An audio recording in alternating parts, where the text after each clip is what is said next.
What's happening, guys? Welcome to the Dynasty Trade Contractors. I am your host. My name is Memphis Young, and this is a new old venture for me. I did the original Dynasty Happy Hour for those of you that have been around for a while and remember the Dynasty Happy Hour. I did a show for them, and it was over 5 years ago, 5.5 years ago, as it were, and it was the Dynasty Happy Hour Contractor. And what I'm doing, and at some point, my co-host Dustin Royer, when we can get everything lined up, we are going to take that same concept. And the concept of this show is the same thing that you get on HGTV. And I will circle back to the beginning. So the genesis of this show came what would have been, like I said, 5.5 years ago. And at the time, if you're married or maybe you're just into these type of shows, HGTV has these things that are like fixer-up shows, like This Old House or what have you. And the way that they worked is that if the house had a plumbing issue, they would bring in a plumber. If it had an electrical issue, they'd bring in an electrician. Landscaping, so on and so forth. They brought in people and they took what was something that had good bones, good base to build off of, and they would come in and they would fix it up and make it a nicer thing. And I thought to myself, man, I love my wife, and as much as I love this show, kind of, is I could do this for Dynasty Fantasy Football. And so that's what we're going to do. We're going to take someone's roster today. It's Paul, and I'll get into all of that here in just a second. But just real quick as a heads up, if you're listening to this on audio, then you will want to subscribe to Player Profiler, because that's where the Dynasty Warzone is. Dynasty Warzone YouTube channel is now the Dynasty Trade Contractors YouTube channel. And I've got a new show starting every Friday during the NFL season with Johnny Toma and Evan Ringler. It is going to be a stream sleeper stash podcast where we talk about those things. That week's streamers for DFS, sleepers for the seasonal team, as well as stashes for your dynasty team. It's going to be all encompassing. And if you're watching the live stream on the Player Profiler YouTube channel, then you will be able to ask questions. Everybody wants a little help, a little start-sit help. Hey, should I start him? Should I start him? Pop by the chat. We'd love to help you out, but you got to be watching live because you can't go back to a previously recorded show and ask live questions. So that is all of the lead up for this show. I'm going to try to keep it about a half an hour-ish. This one may take a little bit longer because it's the first one, and please bear with me as I'm doing this for the first time in this content form in a long time, and I will get right into it. So the person I'm working with today is a regular watcher of the Dynasty Warzone. He is in the chat all the time on Sundays, which is odd because he's a man of the cloth. It's Pastor Paul, but he's probably off work by then, right? The Dynasty Warzone streams at 8 p.m. Eastern time. And, by that time, he's probably had AM service and lunchtime service and dinner service, and he's off for the day. But that's like prime time. Pastor Paul works Sundays. He's like an NFL player in his own right. So he is, in fact, a busy fella on Sundays, but he's always in the Dynasty Warzone chat. And when we had Dustin come on as a guest on the Dynasty Warzone, we were like, hey, we're going to do a couple of these for free throughout the season. And then eventually this is something that if it gets traction and people really like it, and it drives the YouTube algorithm. So how do you do that? You subscribe to the Dynasty Trade Calculators YouTube channel. You comment on things. That'll help spin us up. And when we get spun up, that makes it more enticing for us to do it. But we're doing Paul's roster today because Paul has always supported the Dynasty Warzone. And Paul actually sent me access to 2 rosters. And he had a concern on one that was now, but I'm getting ahead of myself because I'm a little out of sorts. He gave me access to his teams through Dynasty Daddy. And shout out to Dynasty Daddy. I'm going to show one of their graphics here when I share my screen. But shout out to them because this puts everything in perspective. But when you look at it, the team he wanted me to look at was a very good team, very young team, a lot of future picks, a lot of really young assets. And I think the reason why it was projected to finish 10th in that given league was due to the fact that his team is so young and they're not proven point producers yet. But he had a second team. I really like the second team. It's actually one of the better 10-man teams or 10-person teams that I've ever seen. And I really want to dive into that for him. Because part of being a content creator is that it's got to be enticing. And his other team, while really good, is really young, and he doesn't have a lot of levers to pull. Now, could that team that we're not going to discuss in great detail, could it do good in 2025? It could. It'd need a lot of rookies to hit. For that to happen, it would need a lot of rookies to hit. And there wasn't a lot of aging veterans on either of these rosters. So in order to make this an entertaining show for you, the listener, I wanted to make sure to do a roster that was good. So we're going to get into all of that, and we're going to jump into that right now. I hate to have an ad, but I got an ad real quick. Let's talk about Fast Draft. Pour one out for an incredible best ball season. It was a breakout 2025 for Fast Draft, but now the NFL action has started. That means it's DFS season. That's right. You might think, oh, wow, DFS, I can't win DFS. Oh, but you can on Fast Draft. You just pick any 6 guys, and you put them in a handful of booster spots. There's no salary rubric you have to follow. You're not going up against thousands of killer bots in these tournaments. Oh, no. These are regular people grabbing their 6 favorite plays of the week, and that's all you have to do. And we post the ownership so that you can choose how much chalk you want. There is no drafting. It's called the Quick 6 Super Slam. The Quick 6 Super Slam is the signature DFS contest at Fast Draft. It is changing DFS. We are making DFS great again. So go to fastdraft.app and use your host promo code for a $50 deposit match. And let's go start drafting faster.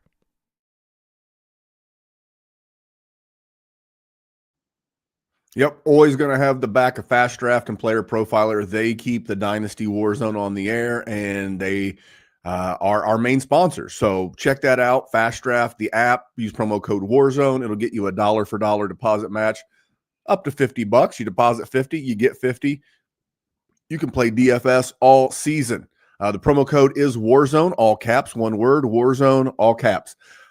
Let's jump into Paul's roster. So I am going to share my screen. And here pulling up, I have Paul's roster. And this roster per Dynasty Daddy, again, really slick tool. It's super easy. Now you can join. They've got a subscription model, whatever.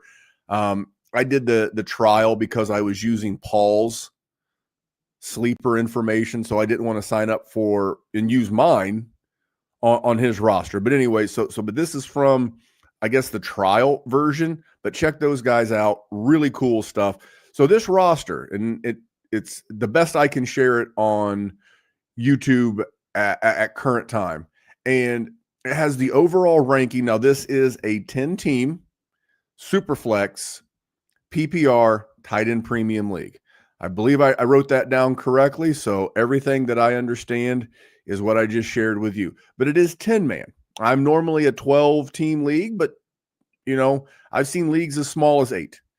And the guys at Dynasty Daddy, their service said from an overall ranking, a value ranking, this is the 3rd most valuable roster in their league and the 5th overall starting roster in this league. But man, this is without a doubt one of the best, startup builds that I've seen. And I'll get into why I love it as we go on with the show. But this is a good one. This is, if I were doing a startup, I really like this. I'll go positives, I'll go negatives. I'm going to go position by position and tell you what I like, what I don't like. And at the end, I'll give him a couple of things to do, and we'll send you on down the road. But a little Friday podcast. My plan is to figure out a permanent day that Dustin and I can do this together. Jerry and I are moving the Dynasty Warzone to Wednesdays, and we'll figure it out. But that's why you subscribe everywhere, turn notifications on. You won't miss a damn thing. Let's go. Let's talk quarterbacks.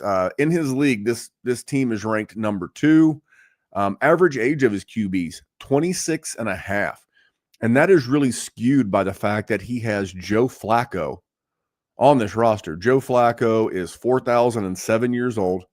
I'm just kidding. He's actually like 41 or something. But Joe Flacco really drives up the age of this roster. It's probably, honestly, you pull Flacco out of there, it's probably closer to like 24 and a half. But the names of note, Caleb Williams, J.J. McCarthy, Trevor Lawrence. I believe that when he drafted this, I don't think that he would have thought that Spencer Rattler was going to start the season as a starter, but never a bad time to back into an unexpected starter in a super flex. And then you see a couple of backups on there that I'm actually intrigued by. And one is Stetson Bennett and the other is Tyson Badgett. Now, he does have Caleb Williams on this roster, so very smart move, especially in a 10-team league, to have a Tyson Badgett on the roster to back up Caleb Williams. But I really like Stetson Bennett because, as we've all heard all offseason, Matthew Stafford and his back, and if you've never had a back injury, they don't go away. Like if you have an ACL, we know it's a year. If you strain a calf or a hamstring, we know it's 3 to 6 weeks or whatever the timetable is. With back injuries, they just flare up. And some days are good days and some days are bad days. And I can tell you over the course of the last 3 weeks, me personally, and it's like, I don't play NFL football. I don't have 250, 300-pound guys smashing me. And I know that Jimmy Garoppolo is listed as the backup in LA, but if they were to lose Matt Stafford for an extended period of time and they were to have a losing record, I could easily see them getting Stetson Bennett some reps. And he looked, I'll use the term okay in the preseason, but I want to get into Paul's starters here. The starters are some combination of Caleb Williams, J.J. McCarthy, and Trevor Lawrence. I will tell you that week 1, Paul, because I know you're watching, I'm starting Trevor Lawrence. He is going to be a name that I bring up on the Stream, Sleep, Stash podcast this week. And I really like that matchup with Carolina. This is good. Now, you don't have a superstar, right? You don't have a Josh Allen. You don't have a Lamar. You don't have a guy like that, a Jalen Hurts. But, man, you have 3 solid guys. And, again, if you're listening to this show, you definitely listen to the Dynasty Warzone. You know that I like Trevor Lawrence to bounce back this year. I really like what they've done, and I like what he's historically done. He gets a bad rap because he's been more Jared Goff than Josh Allen throughout his career. But from a fantasy standpoint, when healthy, Trevor Lawrence has produced. He has a QB7 season on his 4-year resume. Very solid. I know there's a ton of hype on Caleb Williams right now. I'm at a crossroads. I could literally see Caleb going either direction. I could see him taking that step to superstar, or I could see him literally being the worst QB of the 2024 draft class and everything in between. And the number one thing I'll be looking for from a dynasty and a football perspective is, can he, in real games, not the preseason against the Buffalo Bills backups and guys that are no longer on the roster, can he get rid of the ball and not take those ridiculously bad sacks? I think that would be the thing that would lead to injury and issues with a new head coach that didn't have ties to drafting him. And then J.J. McCarthy, complete wild card. All that I know is that Kevin O'Connell, the head coach and play caller for the Vikings, he has done nothing but have tremendous success with quarterbacks and veteran quarterbacks that had a proven track record like Kirk Cousins. took a full-blown reclamation project and turned Sam Darnold from the scrap heap into a starter that won 13 games and then signed a big 3-year, $100+ million deal in Seattle. If he can work that kind of magic with those guys, can he work that kind of magic with J.J. McCarthy? I'm a little concerned. I think he had less than 800 total career college pass attempts coming out of Michigan, and then he missed a year. Now, got great weapons, great play callers. Everything around him is set up for success. If 2 of the 3 of these guys do what I think they'll do, you'll be fine. You will be totally fine. The one thing that I would be looking for is, if you get the chance, is I would be looking to add a QB with some running upside, because all of these guys are good athletes, and they're what I call Patrick Mahomes mobile. If you think about Patrick Mahomes, he can get you an 8-yard scramble here. He can get you a 10-yard scramble there. He might even bust off a 15-yarder. But he's not Josh Allen. He's not Jalen Hurts. He's not Lamar. So if you get the opportunity to add a guy like that in a trade down the line, definitely worth exploring. But the quarterback room, very, very good. The running back room, like, obviously this is the first show that I've done and don't even have my normal co-host here. But if I had the Podfather here with me, if I had Matt Kelly here with me, he would give your running back room, I think he would give your running back room a chef's kiss, because even though it's ranked 8th in your league, it's super young and super talented. I mean, you got Chase Brown. I'm not a big Chase Brown guy, but I think he's going to have an okay season, especially given how bad Cincinnati's defense is. I love RJ Harvey. I mentioned our sponsor, Fast Draft, ad at the beginning of the show. RJ Harvey is my number 1 rostered player in all of my rookie origins. I love RJ Harvey. I love Sean Payton as a play caller. I think RJ Harvey is going to be awesome. These next 2 guys, Caleb Johnson and Bill, Ja'Cory, Krosky, Merritt, they're both listed as the RB 3 or 4 on their respective team. They're just going to have to earn a role. They both play for older head coaches. It's not Dan Campbell. It's I can see him. And I'm drawing a blank on his name. He was the the DC in Seattle. He was the head coach in Atlanta. Now he's back with the Commanders. And then Mike Tomlin. Those are old school NFL coaches. They're not just going to hand a job to a rookie. They're going to make him earn it. But the 2 things I would be personally looking to do with this roster, Paul, if this was my team, is in season, like, the steam's off. Bill, no more JCM, no more Ja'Cory, Krosky, Merritt. Bill, if Bill pops again, because Bill was hotter than fish grease about a month ago, maybe 2 weeks ago. Everybody was handing him the RB1 role in Washington, and then all of a sudden this depth chart came out and it took steam off of him. But I saw guys getting future first-round picks for this guy. And when I get to your picks, I'll come back to Bill. But Bill and Chase Brown are going to be your trade pieces. I like how Dynasty Daddy has the thing where they say this roster's frisky. And I agree. Frisky's a good word, because if these young guys, if Chase Brown, and I am sharing the wrong screen. I am there we go. If you're watching on YouTube, I apologize. What am I doing here?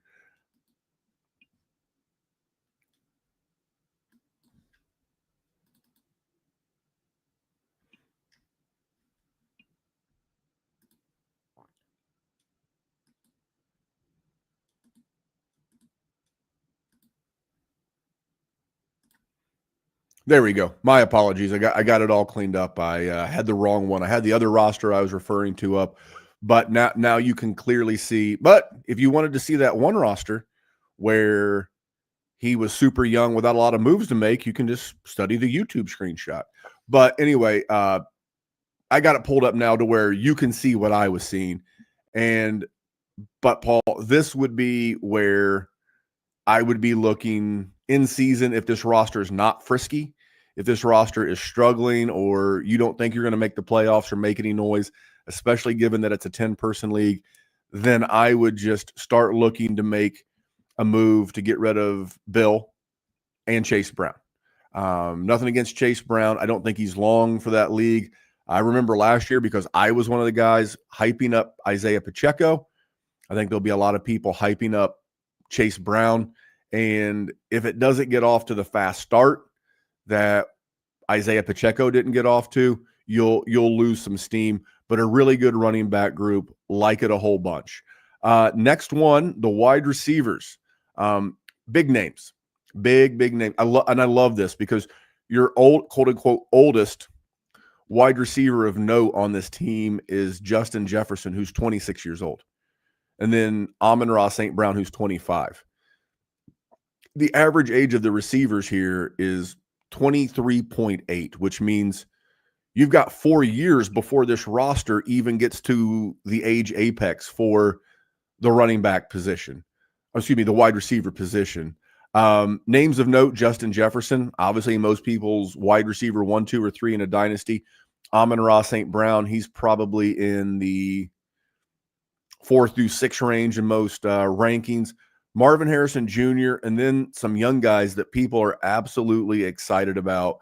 Emeka Egbuka, Travis Hunter, and then Rome Odunze. A guy getting a little bit of love in Denver right now is Troy Franklin. So maybe a guy that could help you down the line. Love this. Love, absolutely love this. I'm gonna tie the moves that I would make back once I get through your tight ends. Again, super young. This is a tight end group that I love. The only thing I would do differently with this tight end group, average age 24 and a half, Sam Laporta, Ben Sinnott, Pat Freiermuth, Chig Okonkwo, and Theo Johnson. Anyone who listens to the Dynasty Warzone, which is you, knows that I love Theo Johnson. Theo Johnson, I think, is going to be really good. I think he'll be even better when Jackson Dart takes over. But this is super young. With this team and this position group, you're hoping that Sam Laporta reverts back to his rookie season form. I'm not saying that's going to be likely or unlikely. There's been the emergence of Tesla, the rookie. J-Mo's had a good offseason, a lot of hype around him. Amon-Ra is what he is. And then obviously Laporta, Gibbs in the backfield. I'm not going to throw around the cliche, you know which one. But if Laporta returns to his rookie form, this team's going to make some noise. And then we'll look at the draft picks. No 2026 draft picks. So clearly when you drafted this team, you went back and, you traded around. Your 2027 first isn't yours or your second, but you have your second. So in 2026, no picks. 27, which is going to be one of the more heralded draft classes, especially in Superflex, when we get there. But you have a 2027 first, 2 2027 seconds, 2 2027 thirds, and then a fourth. The good thing is this team is so young, you don't have a pressing need to have a lot of 2026 draft picks. So this roster is going to take you one of two ways based off of your frisky rating, which means you're going to be in the mix. You're going to have to decide if your league has a trade deadline. You're going to have to decide somewhere around your league's trade deadline that I'm going to make a move to get some veteran points, and I'm going to go try and win this damn thing. Or you're going to be like, you know what? We had a good start. Some of the rookies didn't fire, or maybe you got hit by the injury bug, and you can make some moves. Let's say you're contending. Let's say that you're contending and you need to get a veteran. Okay. That's where I would try to move maybe assets that are performing in the moment, like a Bill or a Chase Brown, and maybe get something back. But likely if you're contending for a championship with this roster, Chase Brown's contributing and RJ Harvey's contributing, and even Bill could be contributing. So you got to be very careful if you're contending not to make moves that would have long-term effects. But, maybe you could give up a Rome Odunze for a veteran running back, like a Josh Jacobs, and maybe a pick. You're not doing that today as we're getting ready to start the season. I wouldn't do that today, given what you got, what this rosters look like. But I'm talking somewhere around like week 8, 9, you're 6-4, 7-3, and you are frisky. You are in the mix with your team, with your league, and you have a chance to do something. And then maybe you make a move like that. But I'm not looking to onboard a bunch of crusty veterans at the sake of a bunch of your really good young players. I mean, you're going to be carried by, on this team, I think the people that are going to do the most work for you are going to be Chase Brown, RJ Harvey, Justin Jefferson, Amon-Ra St. Brown, and Sam Laporta. If those guys do what they're supposed to do this year, you should be good.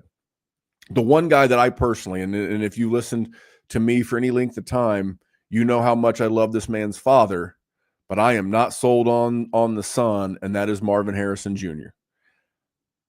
I don't know how things get better in Arizona when the offensive coordinator didn't change, when Trey McBride's still there, and Kyler Murray's still 5'4".